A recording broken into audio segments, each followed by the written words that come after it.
In 5,000 years of recorded history, only a handful of days are marked by climactic events. One such day will soon begin for a 29-year-old officer and the men in his command. Gentlemen, when we met at Wendover for the first time about 10 months ago, I told you at that time that I had great hopes that the mission that we were about to undertake could end the war. At the same time, I offered to release any man who felt that he could not work under the conditions of mystery and possible danger that might prevail.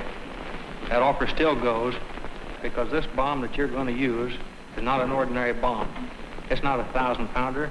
It's not a 10-ton blockbuster. This bomb has the strength of 20,000 tons of TNT.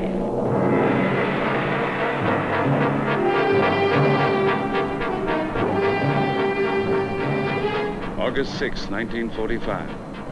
The day a new era dawned at Hiroshima in the light of an atomic bomb.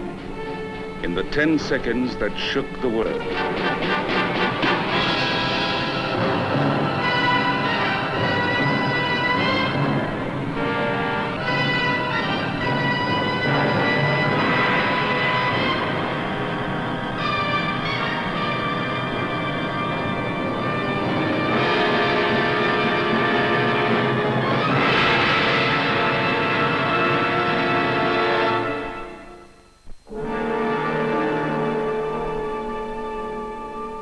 Providence made the raging sun to burn for endless time, and from this flaming orb spring man and life and all the world. So man has praised the sun, and long since time began to find the source that gives it life.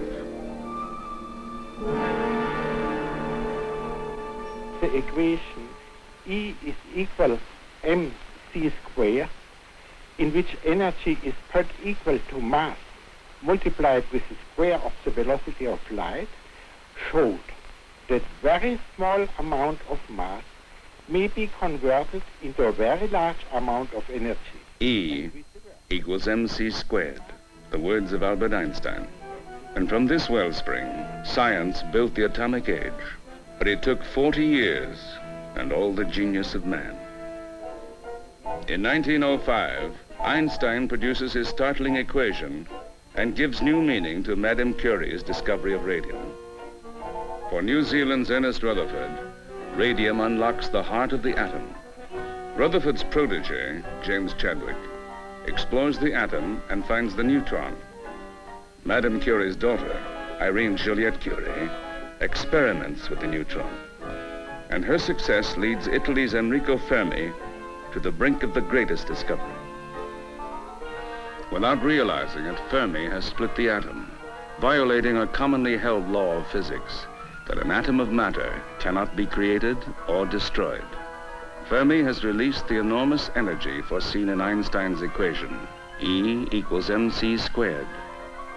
One of Fermi's aides will later say, "We simply weren't prepared to see it." But studying the work of Fermi and others, Otto Hahn and Fritz Strassmann suddenly realized the incredible truth and become the first men to prove that the atom has been split.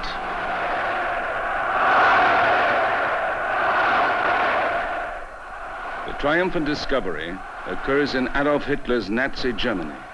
But ironically, the burning of books, the campaign to exterminate 11 million Jews, drives out the very men who might have given Hitler limitless power.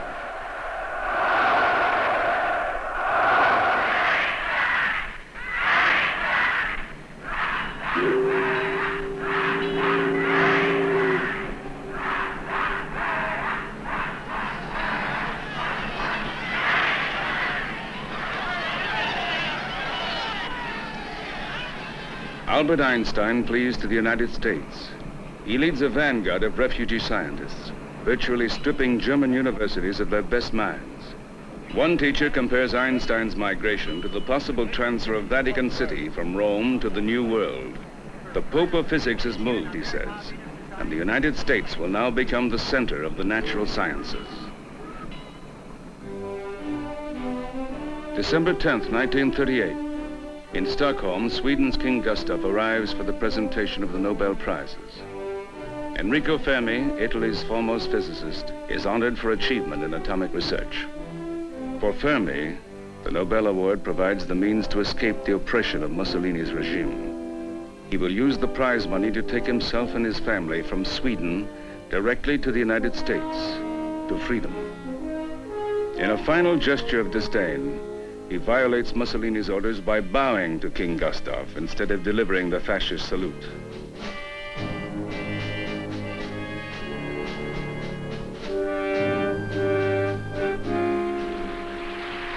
Neither Fermi nor the distinguished audience in Concert Hall can know that at this instant, in Berlin, Otto Hahn and Fritz Strassmann realize that they have split the atom. January 1939, as Fermi arrives in New York to accept a teaching post at Columbia University, news of the discovery in Berlin reaches the college.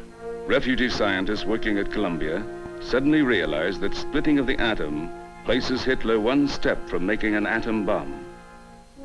Fermi and 4 colleagues decide they must alert the United States government to the danger. Because he is a Nobel laureate, Fermi will be the spokesman. On March 17, 1939, Fermi meets in Washington with Navy representatives. In halting English, he tells his story of an incredible new weapon. But skeptical officers answer only, "Keep working.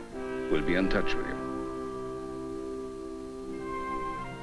Desperately seeking a means to warn the government of the danger, Edward Teller and a second associate of Enrico Fermi, Leo Szilard, carry their appeal to the only scientist with enough stature to make Washington take notice, Albert Einstein.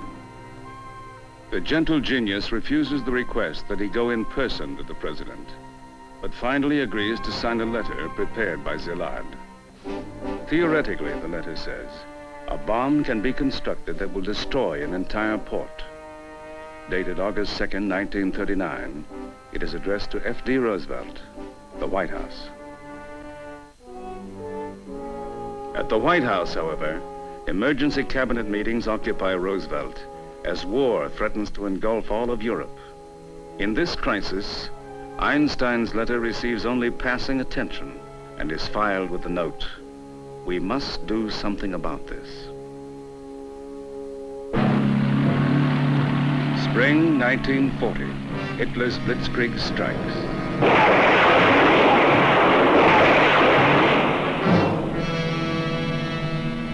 Belgium provides Hitler with uranium, and in Denmark he captures physicist Niels Bohr. Norway's heavy water plant gives him another key to the atom bomb, and Paris rewards him with the finest atomic laboratory in Europe. By the fall of 1940, Hitler's Third Reich can produce history's most destructive weapon.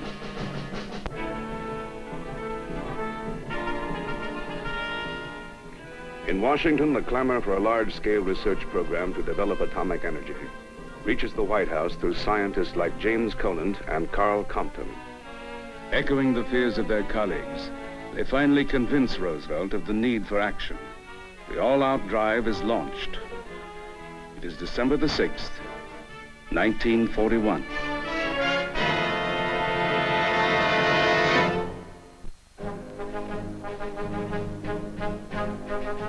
By the summer of 1942, control of the atom bomb project passes to the hands of the Army under the code name Manhattan Engineering District. Engineer Chief General Eugene Rybold gives command of the Manhattan Project to Brigadier General Leslie Groves, the man who built the Pentagon. The security lid is clamped on. The Manhattan Project is so secret that only a handful of people know it exists. Even carefully screened personnel are given only enough information to do their jobs.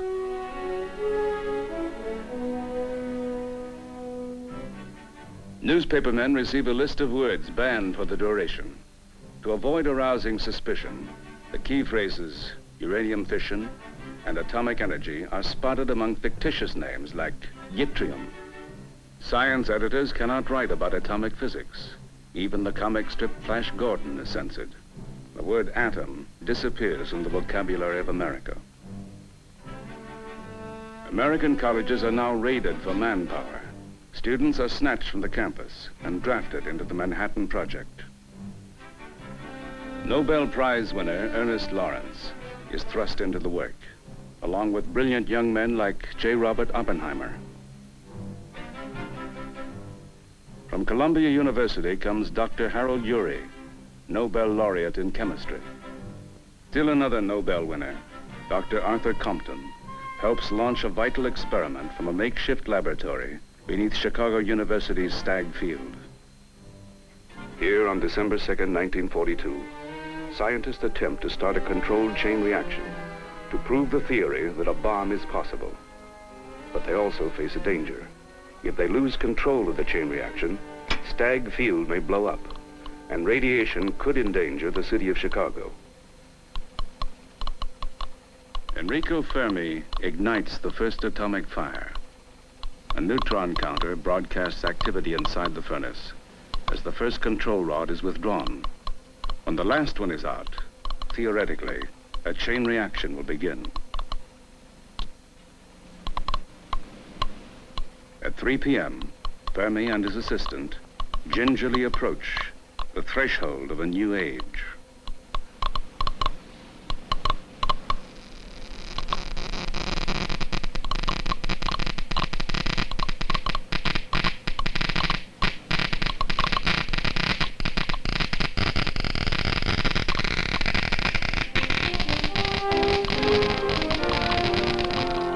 A coded message called to Washington heralds Fermi's success. The Italian navigator has landed in the new world. Now, across America, nerve centers are chosen for producing an atom bomb. Pasco, Washington. Here, a giant industrial complex will blossom. Wendover Field, Utah, will become a special Air Force training base. Somewhere in New Mexico, a test site must be chosen. But it is in a secluded valley near Clinton, Tennessee, that the first work begins. Here at Oak Ridge, the largest manufacturing plant ever conceived begins to rise. It must produce 100 pounds of uranium-235, till now a product available only in microscopic quantity. Date for delivery is less than 2 years away. In a nation strained by the demand for wartime armament, an unbelievable amount of manpower and material is diverted to Oak Ridge, but sometimes not enough.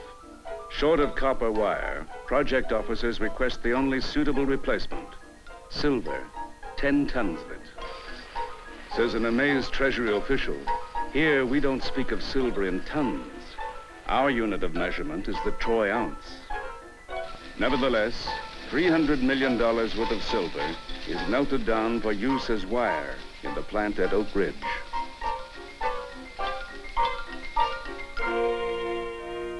The net of security surrounding Oak Ridge keeps most of its 82,000 workers from knowing precisely what they're producing. Whatever it is, says one man, they can probably buy it cheaper. To maintain secrecy, personnel hired to empty trash cans must be illiterate, so they cannot stumble on classified documents. One Tennessee native says, "Strange place. Everything goes in, nothing comes out."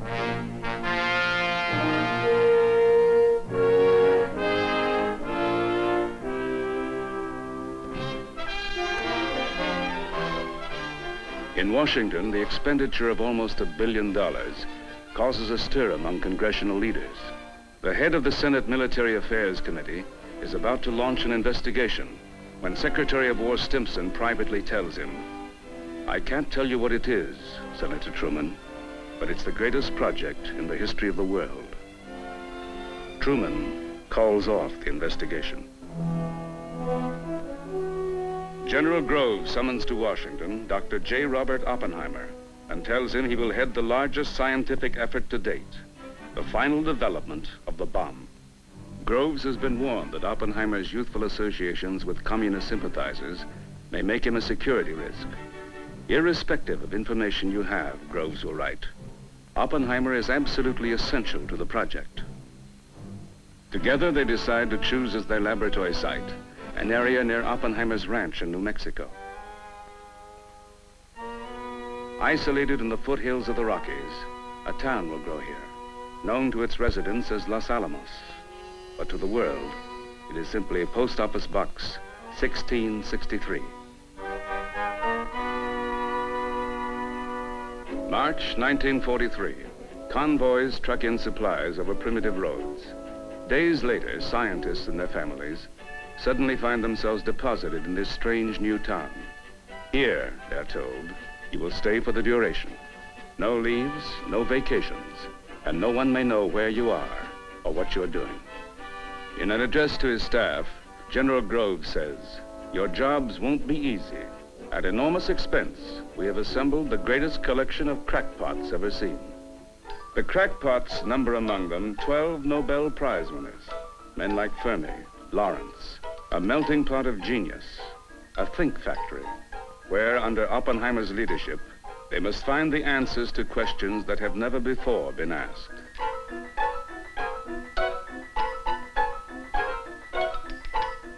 Men like Edward Teller once estimated that it would take 20 years to perfect a bomb. The time allotted the Manhattan Project is barely 2 years.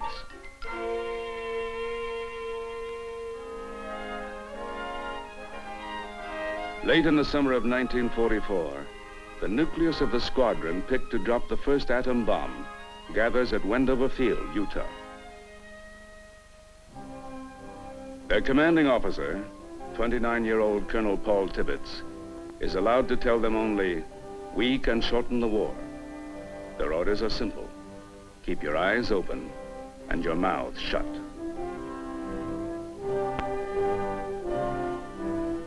The 509th Composite Group starts a unique training program. Veteran bombardiers must learn a radical new procedure. They practice dropping a single bomb from 30,000 feet with unerring accuracy, and then get their planes away as fast as they can.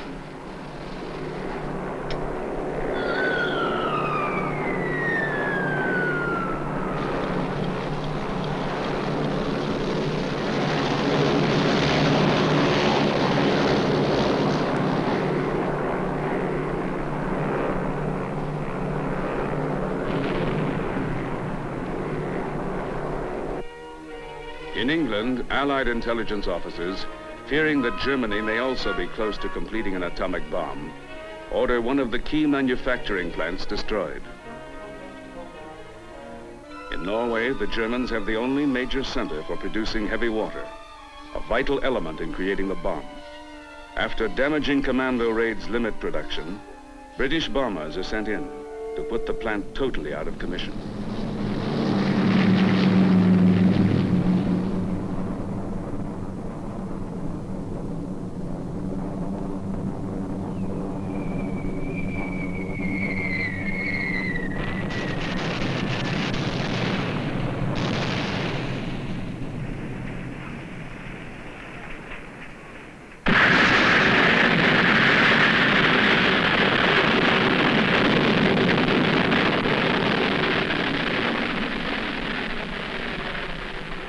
Concentrating on the production of V-2 rockets, Adolf Hitler has long ago abandoned atomic energy projects.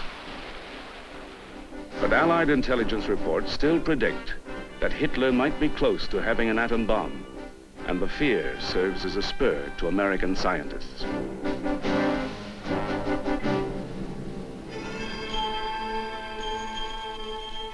Jornada de Muerto Valley, literally, the Valley of the Acres of Death, near Alamogordo, New Mexico. Here, in 5 months, in July 1945, the first test is scheduled for an atom bomb.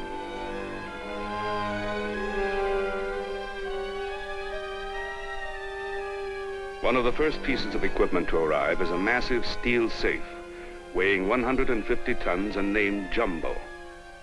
A naive plan calls for the atom bomb to be exploded inside this safe, so that in case of a misfire, a partial dud, the precious supply of plutonium won't be scattered over the desert, but saved to be used again. Jumbo is insurance for $1 billion worth of plutonium.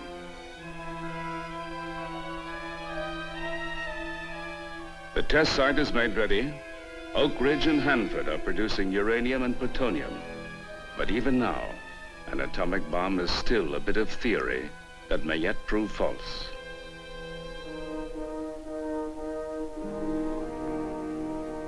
The death of Franklin Delano Roosevelt on April 12, 1945, thrusts a little-known former senator from Missouri, Harry Truman, into the office of the presidency. On this day, for the first time, he learns of the Manhattan Project and the awesome decision he will have to make in the months to come.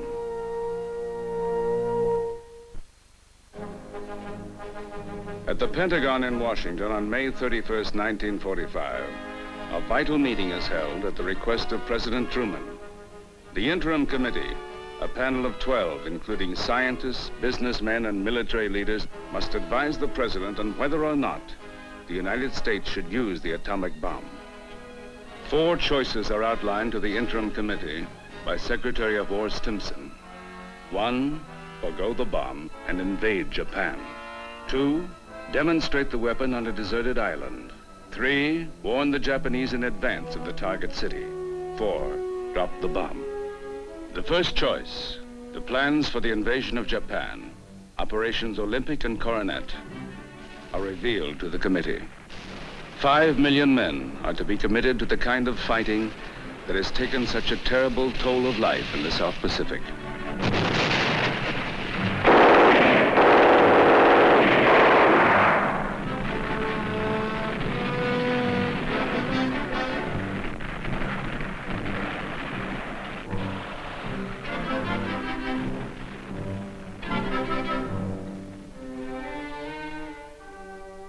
Landings, it is estimated, will cost 1 million American lives and countless millions of Japanese.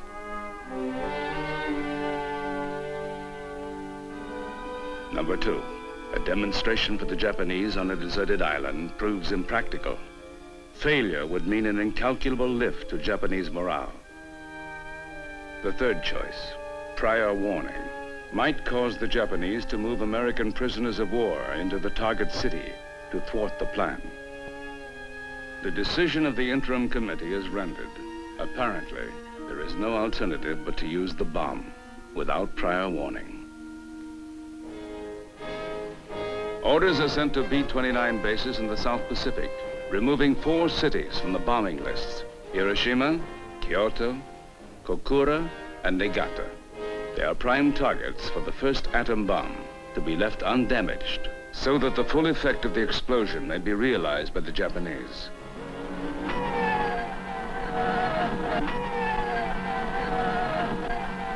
Mass raids on Japan continue, however, and in one day, 850 B-29s are sent to strike at the Japanese Empire.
one raid, 16 square miles of Tokyo are set ablaze.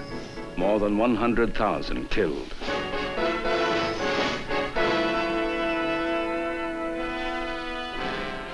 In Tokyo, Emperor Hirohito asks his cabinet to end the war. But the men who launched Japan on the road to conquest refuse now to surrender. They pray instead for miracles.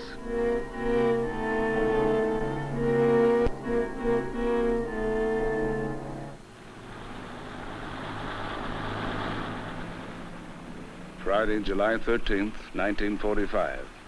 Under armed guard, the atom bomb is moved from Los Alamos to Jornada de Muerto Valley. Ground zero for the test is dominated by a 100-foot tower called the Gimmick. In a canvas tent at its base, scientists assemble the first atom bomb. Oppenheimer supervises the final preparations, aware that 3 years of intensive effort and $2 billion hang on the balance. The nightmare of failure haunts them all, and when they take up a pool to calculate the power of this bomb, scientists vie for the lowest possible figure. A short poem expresses their doubts. From this crude lab that spawned the dud, there next to Truman's axe uncurled, lo, the embattled savant stood, and fired the flop heard round the world.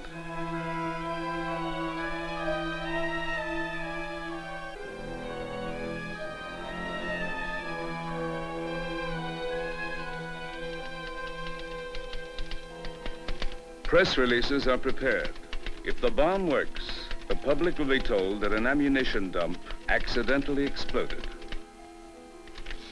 Should the bomb go off with unexpected force, killing the key man at the test site, the world will learn only that a freak fire at Oppenheimer's ranch took the lives of America's top physicists.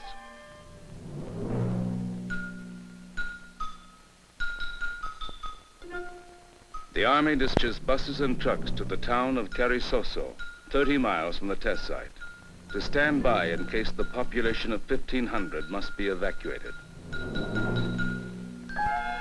Airports within 100 miles are told without explanation that all air traffic is banned from the area. Says a busy switchboard operator, something big is sure gonna happen.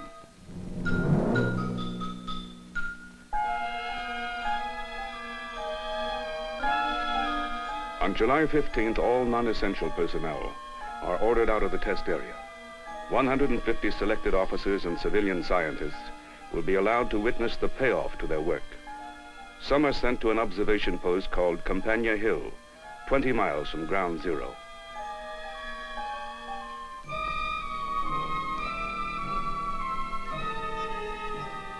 At the last moment, Jumbo, the huge steel safe, has been abandoned.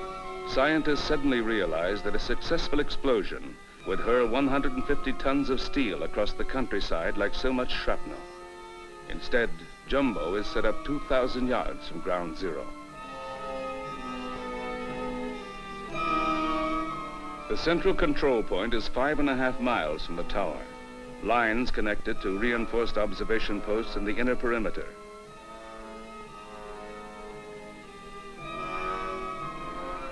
Everything is in place at 0 minus 12 hours. On this day, President Truman arrives in Berlin for the Potsdam Conference, a meeting with Stalin and Churchill. Truman is aware that the test is proceeding on schedule in New Mexico. By chance, Stalin's late arrival will delay the start of the conference until tomorrow. By then, a successful test might mean that the United States will not need Stalin's help to end the war with Japan. The outcome of the negotiations at Potsdam may radically change in the next few hours.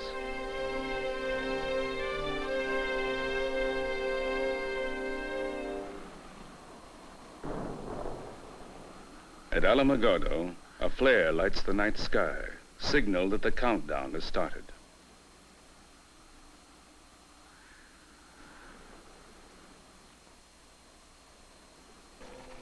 An automatic timing device now controls the test. 40, 39, 38, 37. To the machine 36, is entrusted the future of man. 34, 33, 32, 31, 30, 29, 28, 27, 26, 25, 24, 23, 22, 21, 20. At 29 minutes and 50 seconds past 5 a.m. on July 16th, 1945, the last flare is fired. 0 minus 10 seconds. 9, 8, 7, 6, 5, 4, 3, 2, 1, now.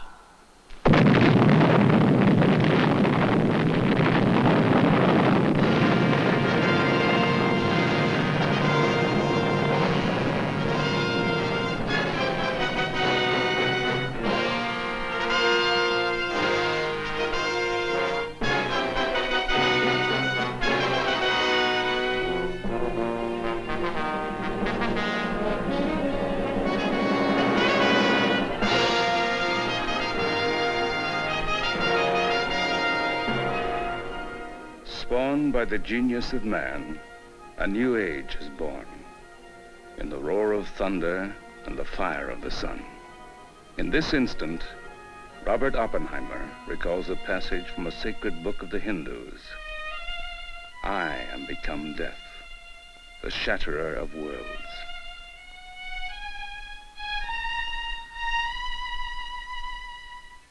On the first day of the atomic age, a handful of men survey the fringes of the test site.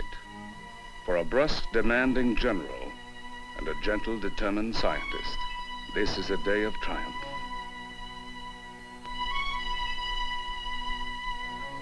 And at Los Alamos, a night of celebration, for Enrico Fermi and Edward Teller, a 6-year struggle has ended. For Ernest Lawrence and hundreds of others, a mood of jubilance tempered by a single question: what have we wrought?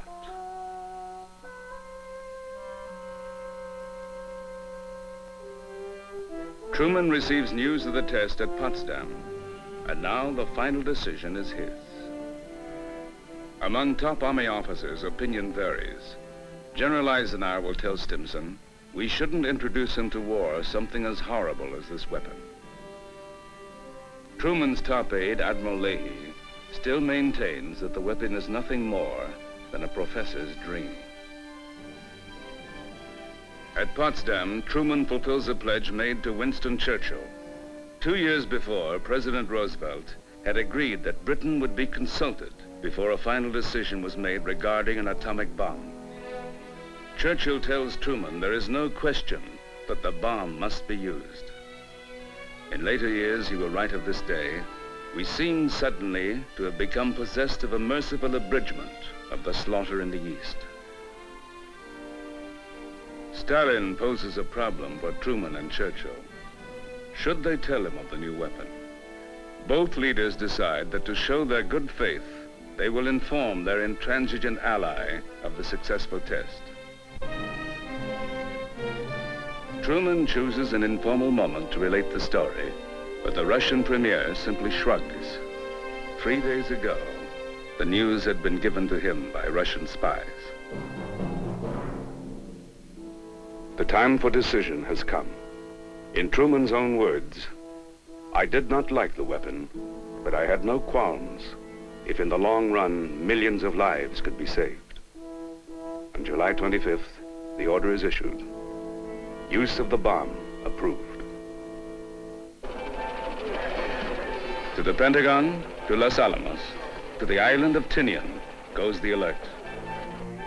Critical bomb parts start the trip to the airbase in the South Pacific, on the island of Tinian, where the 509th, the atom bomb squadron, has already been stationed. By air, scientists who will make the final bomb assembly leave the United States.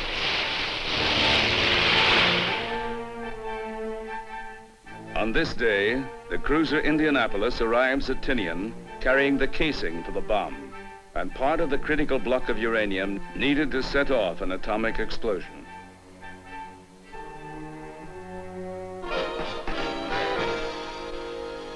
Greetings, everybody. This is your number one enemy, your favorite playmate, Orphanan of Radio Tokyo. The little sunbeam whose throat we like to cut. In her broadcast, Tokyo Rose taunts the 509th Squadron, saying, we know you're there, but why aren't you doing anything? Throughout the airbase at Tinian, the same question is being asked. Other units call the 509th Glory Boys. Writes one wit, into the air their secret rose. Where they're going, no one knows. But take it from one who knows the score. The 509th is winning the war.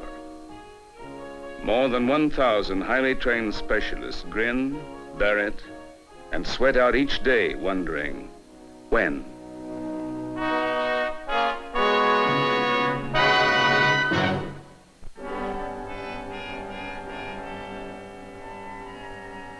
July 28, 1945. In Tokyo, an emergency meeting of the Japanese cabinet is summoned to consider Allied demands for immediate unconditional surrender. Their decision, mokusatsu. Answer only with silence. August 1st. General Curtis LeMay outlines plans for the first atomic bomb raid. Because Hiroshima has no reported prisoner of war camps, it becomes primary target. The date for the raid is set, August the 6th.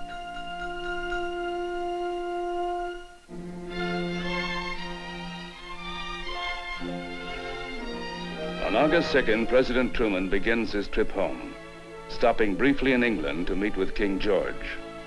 During an informal talk with the President and Admiral Leahy, the King mentions the atomic bomb.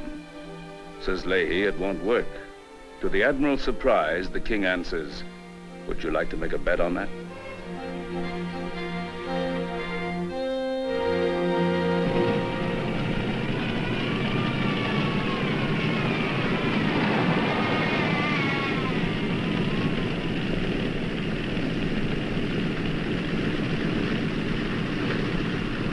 On the island of Tinian, it is Sunday, August the 5th, and a single B-29 is brought under armed guard to an isolated corner of Northfield. Sleek, stripped of all but essential equipment, a $1 million plane is assigned to carry a $2 billion cargo. Colonel Tibbets, in honor of his mother, has named his plane the Enola Gay. Prime concern on this day is the possibility that the Enola Gay may crash on takeoff and blow up all of Tinian. It is decided that the dangerous job of arming the bomb will be done after the plane is up. Even now, no one on Tinian is allowed to see the bomb.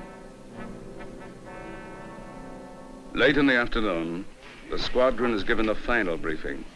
Weather planes, they learn, will precede them to the target cities. If the primary city, Hiroshima, is overcast, they will take the one that is open, either Kokura or Nagasaki. The takeoff will be dangerous because the weight of their payload is over 10,000 pounds. And now they learn, too, its full potential. It's not a 1,000-pounder. It's not a 10-ton blockbuster. This bomb has the strength of 20,000 tons of TNT. A bomb similar to the one that we're going to use was exploded in the desert in New Mexico. Steaming toward home at this moment, Harry Truman knows the decision is irrevocable. The wheels have gone full turn. In the Pentagon, General Groves and his staff remain overnight, beginning the long wait. 2,000 miles away, in Los Alamos, Robert Oppenheimer also waits.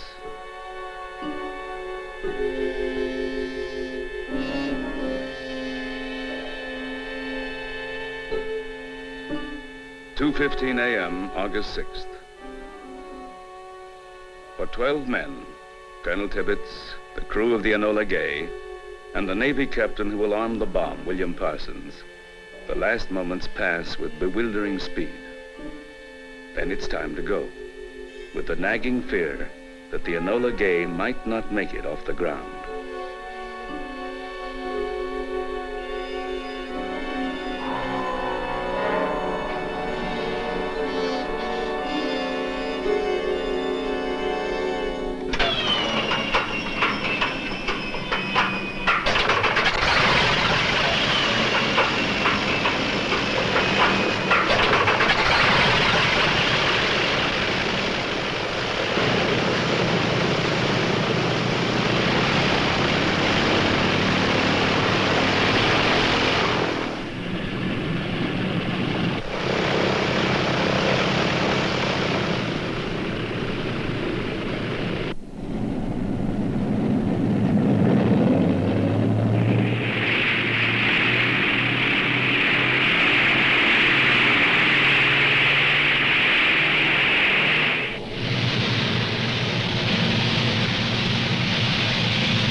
(2:45 a.m.). Alone, the Enola Gay begins her flight to one of 3 cities on the islands of Japan. In Moscow, on this day, Stalin returns to the Kremlin as the last light of the northern sun begins to fade. In London, it is 8:45 p.m. American GIs veterans of combat in Europe wait out orders to ship home or on to the South Pacific. 3:45 p.m. at Coney Island, New York. More than 1 million people jam the beach, each concerned with his own special problems. 4:52 a.m., August 6th. The Enola Gay reaches her first checkpoint. Below is the snout of Mount Suribachi, the pork chop shape of Iwo Jima. 2 escort planes from the 509th rendezvous with the Enola Gay, the great artiste, and number 91. On schedule, the 3 planes wheel toward Japan.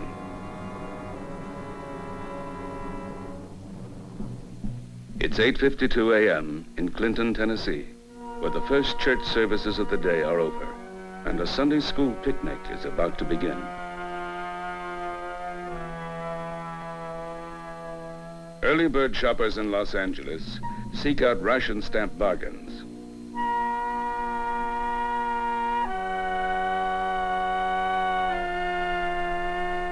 A division of Marines saddle up in San Diego, earmarked for the invasion of Japan. Aboard the Enola Gay, it is 7:25 a.m., and a message comes from an advanced weather plane. Advice: bomb primary. Says Colonel Tibbets, it's Hiroshima.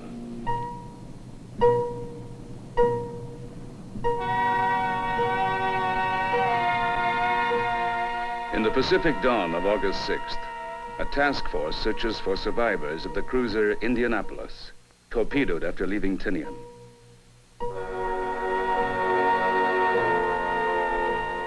On this Monday in the jungles of Luzon, the business of war goes on as usual.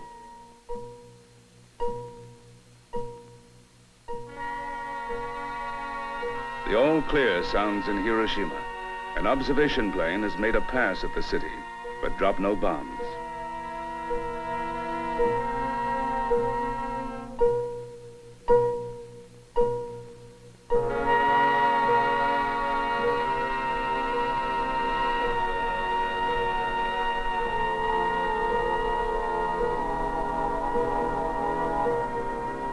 The Enola Gay arrives at 8:11 a.m. On time, on target.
It will take the bomb 43 seconds to reach Hiroshima. The Enola Gay strains to escape the fury she has unleashed. At 0 minus 15 seconds, a warning tone sounds in the plane. In 10 seconds, the world will shake.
for generations yet unborn, for centuries ahead, for all time to come, Hiroshima stands as mute witness to the tragedy of war in the age of the atom.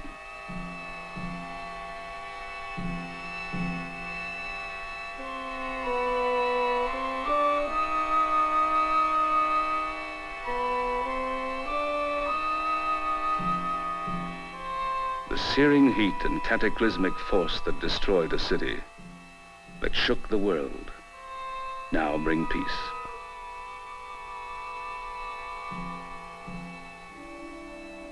Aboard the battleship Missouri in Tokyo Harbor, on September 2nd, 1945, General Douglas MacArthur opens the ceremony that marks the surrender of the Japanese Empire.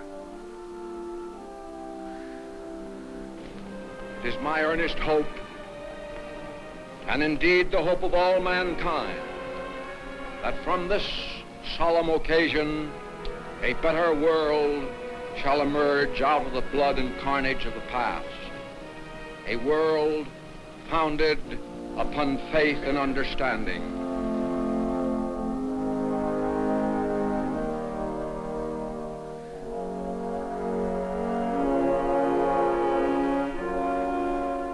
They shall beat their swords into plowshares and their spears into pruning hooks.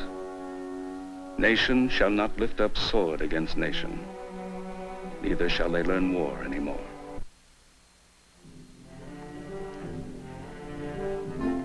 Hiroshima. Here a new age began, and here a new city has grown. Proof that ultimately the will, the mind, the spirit of man triumphs. To future generations belongs the promise born in this city. And in the laboratories at Oak Ridge, Hanford, and Los Alamos, that promise is being fulfilled. A young breed of scientists continues to develop the great potential stored within the atom. The Manhattan Project has given way to peacetime projects, to studies of atomic surgery that will one day revolutionize medicine, to the design of nuclear power plants to supply electricity for home and industry, to Project Rover, research on nuclear rockets to propel man to the infinity of space, and Operation Plowshare to carve canals and tunnel through mountains. Here, the atom shapes tomorrow's world. We will have an accelerated beam in 5 seconds. 4, 3, 2, 1. We now have an accelerated beam.